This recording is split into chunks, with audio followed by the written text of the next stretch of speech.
War सिर्फ weapon से नहीं लड़ी जाती है, उसका एक बहुत बड़ा कंपोनेंट है डिसेप्शन। लेकिन क्या इंडिया ने कभी कोई डिसेप्शन टैक्टिक अपनाई थी? ये कहानी है ऐसी ही एक बहुत शानदार डिसेप्शन टैक्टिक की।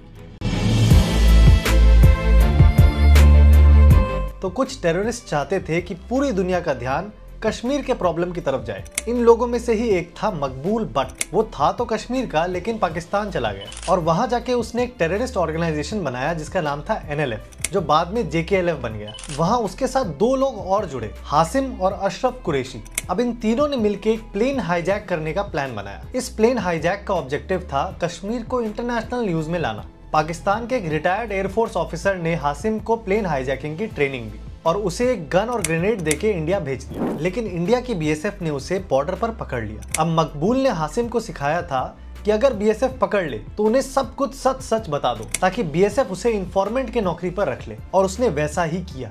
BSF ने हासिम को सब इंस्पेक्टर बना दिया ताकि वो अपने गैंग के बाकी मेंबर्स को पकड़वा सके। लेकिन वो असल में श्रीनगर एयरपोर्ट के डिटेल्स मकबूल तक पहुंचा रहा था। अब उन्होंने हाईजैकिंग के लिए एक प्लेन सेलेक्ट कर लिया। प्लेन का नाम था गंगा। हासिम की हेल्प करने के लिए अशरफ भी इंडिया आ गया और उन्होंने नकली गन और ग्रेनेड बनवाए। प्लेन ने श्रीनगर से टेक ऑफ किया और प्लेन जब हवा में ही था, वो दोनों अपनी सीट से उठे और जबरदस्ती कॉकपिट में घुस गए। उन्होंने प्लेन को लाहौर में लैंड करवा दिया और पाकिस्तानी अथॉरिटीज को अपना ऑब्जेक्टिव बताया। और वहां की अथॉरिटीज ये कश्मीर वाला एंगल सुन के बहुत खुश हो गए। हाईजैकर्स के साथ नेगोशिएट करके उन्होंने पैसेंजर्स को तो सेफली छुड़वा लिया और जैसा हाईजैकर्स चाहते थे, ये न्यूज पूरे इंडिया और पाकिस्तान में फैल गई कि 2 लड़के कश्मीर से प्लेन उठाकर पाकिस्तान ले आए हैं। अब लाहौर एयरपोर्ट पर हाईजैकर्स को देखने के लिए भीड़ जमा होने लगी। वो लोग क्रिमिनल्स नहीं, वहाँ के सेलिब्रिटीज बन गए थे। यहाँ तक कि तब के पाकिस्तान के प्राइम मिनिस्टर जुल्फिकार अली भुट्टो उनसे मिलने एयरपोर्ट गए। अब खुद सोचो, जिस देश में हाईजैकिंग को अप्रिशिएट करने के लिए प्राइम मिनिस्टर खुद एयरपोर्ट चला जाए, उस देश का क्या ही होगा। बहरहाल पाकिस्तानी अथॉरिटीज ने हासिम को प्लेन में आग लगा देने को कहा और उसने आग लगा दी। फिर हासिम और अशरफ की लाहौर में रैली निकाली गई। पाकिस्तान को 2 हीरोज मिल गए थे। लेकिन कहानी यहाँ से एक बहुत बड़ा टर्न ले लेती है।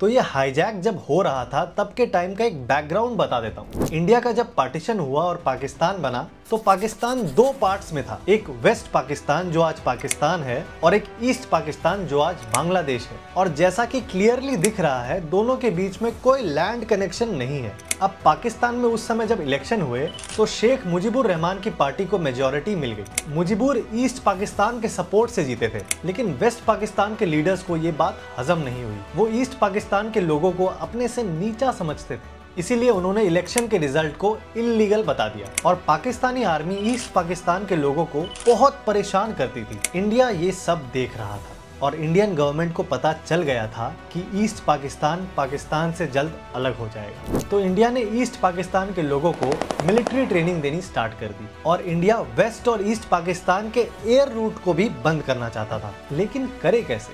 अब आते हैं अपनी स्टोरी पर।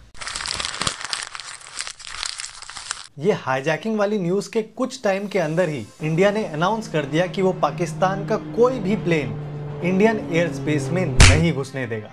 अब ये पाकिस्तान के लिए बहुत बड़ी प्रॉब्लम हो गई, क्योंकि अब पाकिस्तान को वेस्ट से ईस्ट पाकिस्तान जाने में बहुत घूमना पड़ेगा। और जैसा कि मैंने बताया, वहाँ टेंशन्स ऑलरेडी बहुत ज्यादा थी। पाकिस्तानी अथॉरिटीज को इस हाईजैक की टाइमिंग पर शक हुआ और जब उन्होंने इन्वेस्टिगेट किया तब उन्हें इंडिया का गेम पता चला। जो प्लेन हासिम और अशरफ हाईजैक करके लाए थे वो असल में काफी सालों पहले रिटायर्ड हो चुका था, लेकिन हाईजैकिंग के ठीक पहले इंडियन एयरलाइंस ने उसे रिकमीशन कर लिया था। और हासिम असल में इंडियन एजेंट था और ये पूरा हाईजैकिंग का आइडिया इंडियन गवर्नमेंट का था, ताकि इंडिया को एयर स्पेस बंद करने का एक बहाना मिल जाए। लेकिन जब तक पाकिस्तान ने इस बात को लेकर हल्ला किया तब तक बहुत देर हो चुकी थी। इंडिया पाकिस्तान के साथ एक्टिवली वॉर में इन्वॉल्व हो चुका था और पाकिस्तान को सरेंडर करना पड़ा और उसे अपनी आधी जमीन से हाथ धोना पड़ा। कहा जाता है कि ये सारा प्लान रॉ का था, लेकिन क्योंकि इंडिया में टॉप सीक्रेट डॉक्यूमेंट्स डीक्लासिफाई नहीं होते हैं, ऑफिशियल स्टेटमेंट तो नहीं है। पाकिस्तान क्या करे।